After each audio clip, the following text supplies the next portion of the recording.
Hi everyone, आज के इस वीडियो में हम करने वाले हैं क्लास 9 मैथ्स का नवनीत असाइनमेंट 2023 का ये लेटेस्ट वर्जन है। तो इसको हम सॉल्व करने वाले हैं। सबसे पहले आता है हमारे सामने, आप लोग यहाँ पे देख सकते हो सेक्शन ए का question number 1, state whether the following statement are true और फॉल्स। ठीक है, ये जितने भी स्टेटमेंट्स लिखे गए हैं ये ट्रू है या फॉल्स है, हमें क्या करना है, इसको स्टेट करना है, यानी कि उसे हमें बताना है। सबसे पहला चैप्टर आता है चैप्टर नंबर 1 के। यहाँ पे हमें कुछ ट्रू और फॉल्स दिए गए हैं, हम एक एक करके इनको सॉल्व करने वाले। क्वेश्चन नंबर फर्स्ट आता है हमारे सामने, -5 का स्क्वायर इक्वल टू -25। तो ये आपका फॉल्स है। क्यों फॉल्स है? क्योंकि कोई भी अगर माइनस नंबर हुआ तो उसका जो स्क्वायर करते हैं तो +5 हो जाता है, यानी कि पॉजिटिव हो जाता है। यहाँ पे हमें नेगेटिव दिखाया गया है, इसलिए क्या हो जाएगा, फॉल्स हो जाएगा। ठीक है, फर्स्ट का आंसर फॉल्स आ गया। सेकंड नंबर आता है हमारे सामने, √3 इंटू √5 इक्वल टू √15। ये आपका ट्रू है। क्यों? क्योंकि अगर रूट के अंदर नंबर्स होते हैं उनका जब भी हम मल्टीप्लिकेशन करते हैं तो अंदर का दोनों का सेम टू सेम, जैसे हम सिंपल मल्टीप्लिकेशन करते हैं वैसे ही हो जाता है और ऊपर रूट लग जाता है। तो ये आपका ट्रू हो जाएगा। क्वेश्चन नंबर 3 आता है हमारे सामने, -100⁻0। ठीक है, अब आप लोग ये देखिए कि कोई भी अगर नंबर्स हो, अगर उसकी पावर्स हम 0 करते हैं तो उसका आंसर हमेशा 1 आता है। ठीक है, जैसे कि अभी यहाँ पे हम देखिए, अगर 2 की पावर हम 0 करें तो उसका आंसर भी 1 आएगा, 3 की पावर 0 करें उसका भी आंसर भी हम 1 आएगा, अगर हम 1000 की पावर की भी 0 करें उसका आंसर भी हमारे पास क्या आएगा, 1 आएगा। तो ये इसका 3 की पावर 0 भी 1 आएगा। ठीक है, तो यहाँ पे हमारे पास क्वेश्चन में दिया गया था -100 की पावर 0। अब हमने आपको बताया कि 100 की पावर भी 0 क्या होगा, 1 होगा। माइनस पहले के सामने से था तो -2 रहेगा और इसका पावर 1, यानी कि क्या हो जाएगा, -1 हो जाएगा। ठीक है, आगे बढ़ते हैं। क्वेश्चन नंबर 4 आता है हमारे सामने, each integer is a whole number. जितने भी इंटीजर्स है सबके सब इंटीजर्स क्या होल नंबर है? नहीं, इंटीजर्स के अंदर नेगेटिव नंबर भी आते हैं, पॉजिटिव नंबर्स भी आते हैं और 0 भी आता है। तो होल नंबर तो सिर्फ हमारा 0 और पॉजिटिव नंबर को ही इंक्लूड करता है। ठीक है, तो होल नंबर के नेगेटिव नंबर नहीं आता, इसलिए हम ऐसा नहीं बोल सकते कि हर इंटीजर्स क्या है, एक होल नंबर। इसका आंसर क्या आ जाएगा, आपका फॉल्स आ जाएगा। क्वेश्चन नंबर 5 आता है हमारे सामने, pi is an irrational number. Yes, pi एक इरेशनल नंबर है, इसलिए इसका आंसर आपका ट्रू हो जाएगा। क्वेश्चन नंबर 6 है, √57 इज अ रेशनल नंबर। √57 एक रेशनल नंबर है? नहीं, ये फॉल्स है। क्यों? क्योंकि √57 एक इरेशनल नंबर। ठीक है, ऐसे नंबर्स जिनका रूट पॉसिबल हो उसे हम रेशनल नंबर बोलेंगे। जैसे कि आप लोग यहाँ पे देख सकते हो, अगर √4 है तो ये हमारे पास एक रेशनल नंबर। क्यों? क्योंकि 4 का रूट पॉसिबल है, इसका आएगा 2। लेकिन यहाँ पे हमें क्वेश्चन में √57 दिया गया, इसका रूट पॉसिबल नहीं है। ठीक है, तो ये एक हमारे पास होगा, एक इरेशनल नंबर है, ना कि ये रेशनल नंबर होगा। तो यहाँ पे हमें आंसर में बोला गया कि √57 इज रेशनल नंबर, जो कि एक फॉल्स स्टेटमेंट है। क्वेश्चन नंबर 7 आता है हमारे सामने, each whole number is a natural number. जितने भी होल नंबर्स हो सबके सब नेचुरल नंबर नहीं, क्योंकि होल नंबर जो होता है हमारा 0, 1, 2 अब तो इनफाइनाइट तक, यानी होल नंबर हमारा 0 से स्टार्टिंग होता है और नेचुरल नंबर 1 से स्टार्टिंग होता है। तो 0 जो होता है नेचुरल नंबर के अंदर इंक्लूड नहीं होता है, इसलिए हम नहीं बोल सकते हर एक होल नंबर क्या है, एक नेचुरल नंबर है। ठीक है, आगे बढ़ते हैं। नेक्स्ट चैप्टर आता है हमारे सामने, चैप्टर नंबर 2। फर्स्ट क्वेश्चन आता है हमारे सामने, x³ - y³ equal to bracket x - y bracket close bracket open x² + xy + y² bracket close. तो ये आपका सिंपली फॉर्मूला है जो कि आपके बुक्स में दिया गया है, आप उसको लर्न कर सकते हो। Question number 2, if p of -3 equal to 0, यानी कि कोई भी आपके पास एक पॉलिनोमियल है, उसके अंदर जो भी वेरिएबल्स है उसकी जगह पे आपको -3 रखना है और उसका आंसर क्या आएगा, आपका 0 आएगा। तो क्या x - 3 is a factor of p of x? तो क्या x - 3 उसका फैक्टर होगा? नहीं, ये आपका फॉल्स होगा। समझ लीजिए कि आपके पास कोई भी एक पॉलिनोमियल है, जैसे कि यहाँ पे एक p ऑफ x कोई भी पॉलिनोमियल है, तो इसका अगर 1 जो है वो आपका फैक्टर है, यानी 1 जो है उसके रखने में आपको जो उसकी वैल्यू आती है वो 0 हो जाता है, यानी 1 फैक्टर नहीं है एक्चुअली, वो 0 से। तो आप 1 रखते हो उसका आंसर आपको क्या आता है, 0 आता है। तो आपका x - 1 जो होगा वो फैक्टर होगा। क्यों? क्योंकि तभी तो आपको x = 1 करोगे, ये -1 इधर से जाएगा, +1 हो जाएगा, तो आपका क्या आ जाएगा, इसकी वैल्यू क्या होगी, तो x - 1 जो होगा आपका फैक्टर होगा। क्वेश्चन नंबर 3 आता है हमारे सामने, x² - 2x + 3 is a linear equation. क्या ये एक लीनियर इक्वेशन है? तो नहीं, एक लीनियर इक्वेशन नहीं है, ये क्वाड्रेटिक इक्वेशन। क्यों? क्योंकि इसको जो हाईएस्ट पावर है 2 है, ना कि 1 है। यहाँ पे आप लोग देखिए x की पावर 1 है, यहाँ पे x की पावर 2 है, तो हाईएस्ट पावर 2 है इसकी। तो जिसकी भी हाईएस्ट पावर 2 होती है उसको हम बोलते हैं क्वाड्रेटिक इक्वेशन। अगर ये एक्स स्क्वायर यहाँ पे नहीं होता तो ये एक लीनियर इक्वेशन होता। क्यों? क्योंकि तब इसकी हाईएस्ट पावर 1 हो जाती थी। आपका आंसर फॉल्स आएगा। क्वेश्चन नंबर 4 आता है x square minus 5f plus 6 equal to, ये इसके क्या दिए गए, में फैक्टर्स दिए गए तो हम इसको सॉल्व करते हैं। अगर सेम मैच हो गया तो इसके फैक्टर ट्रू होंगे और ये आपका आंसर ट्रू हो जाएगा। यहाँ पे क्वेश्चन नंबर 4 को हम सॉल्व करेंगे।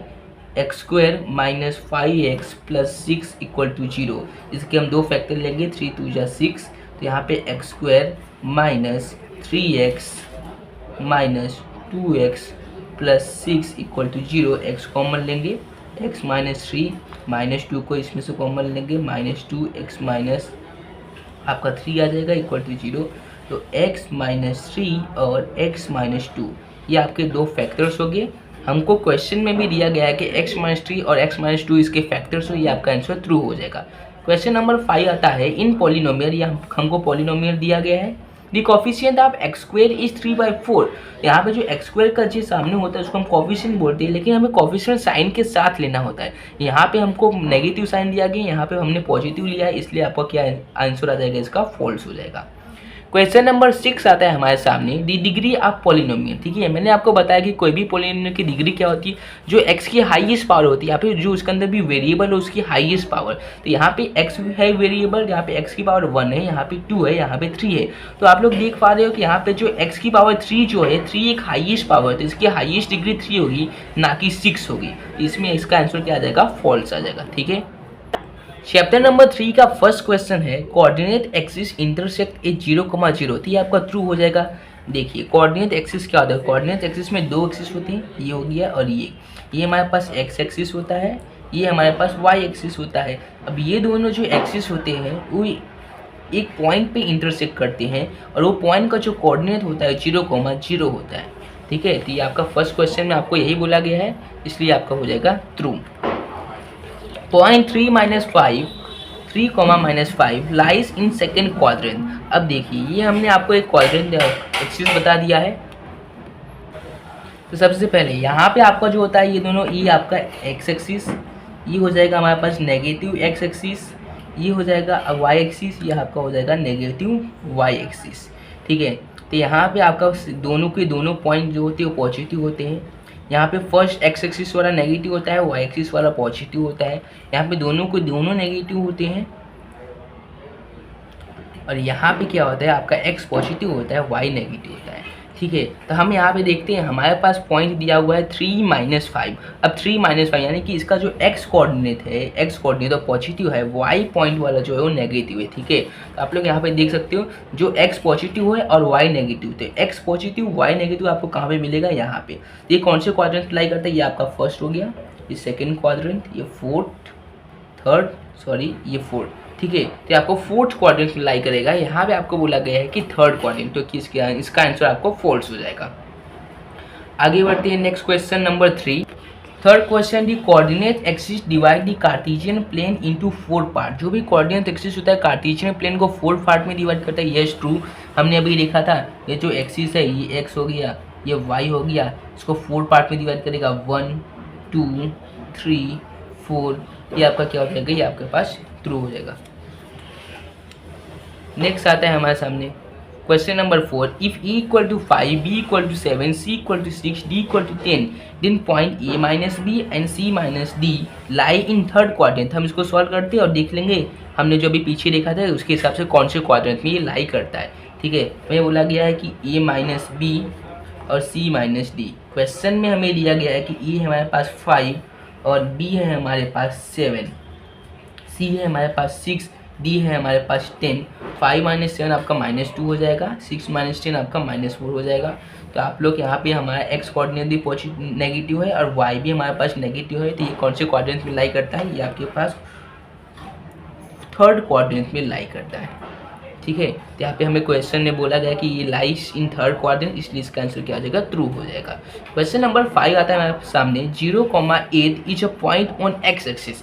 अब ये याद रखिए, अगर कोई भी पॉइंट एक्स एक्सिस के ऊपर लाई करता है, अगर कोई भी पॉइंट एक्स एक्सिस के ऊपर लाई करता है उसका वाई कोऑर्डिनेट 0 होगा। अगर कोई भी पॉइंट वाई एक्सिस के ऊपर लाई करता है उसका एक्स कोऑर्डिनेट 0 होगा। यहाँ पे क्वेश्चन में हमें बोला गया है कि ये this point is lies on Y axis. तो देखो, अगर ये वाई एक्सिस पे लाई करता है उसका एक्स कोऑर्डिनेट 0 होना चाहिए। यस, ट्रू है, इसलिए इसका आंसर क्या हो जाएगा? ट्रू हो जाएगा। नेक्स्ट चैप्टर हमारे सामने आता है चैप्टर नंबर 4।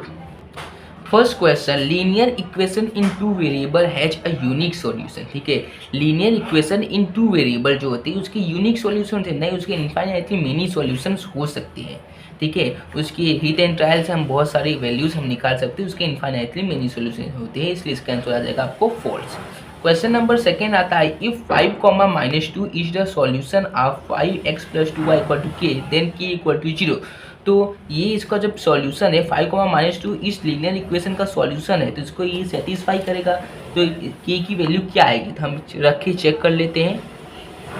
हमारे पास सामने आता है 5x + 2y = k। हमारे पास पॉइंट दिया था 5, -2। यहाँ पे x पॉइंट जो है हमारे पास 5 है, y पॉइंट जो है हमारे पास -2 है, इक्वल टू k रखेंगे 525 हो जाएगा, ये -4 होगा, ये की हो जाएगा 21 equal to k equal to हमारे पास 21 आया। और क्वेश्चन में हमें दिया गया k इक्वल टू 0, जो कि क्या है? फॉल्स है, इसलिए इसका आंसर आ जाएगा फॉल्स।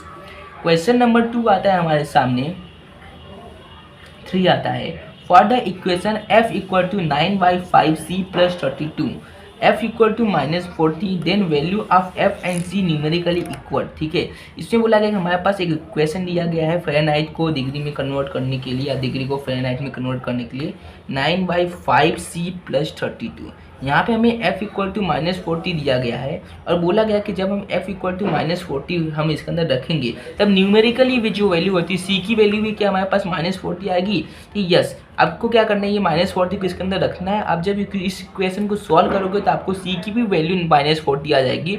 इससे हमें क्या पता चलता है कि -40 डिग्री सेल्सियस 40 पे, माने कि -40 डिग्री फ़ारेनहाइट और -40 डिग्री सेल्सियस जो होता है हमारे पास इक्वल होता है।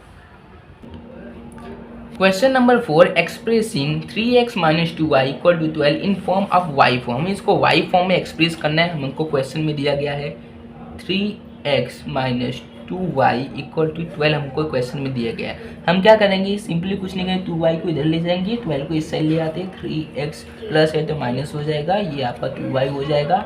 हम यहाँ पे y को सब्जेक्ट बनाना है तो 2 को नीचे भेज देंगे, 3x - 12 = 2 = y। तो आप लोग यहाँ पे देख सकते हो y = 3x - 12/2 आया है, और हमें क्वेश्चन में दिया गया था कि 12 - 3x/2, जो कि एक फॉल्स है। ठीक है, आगे बढ़ते हैं नेक्स्ट चैप्टर की तरफ, चैप्टर नंबर 6।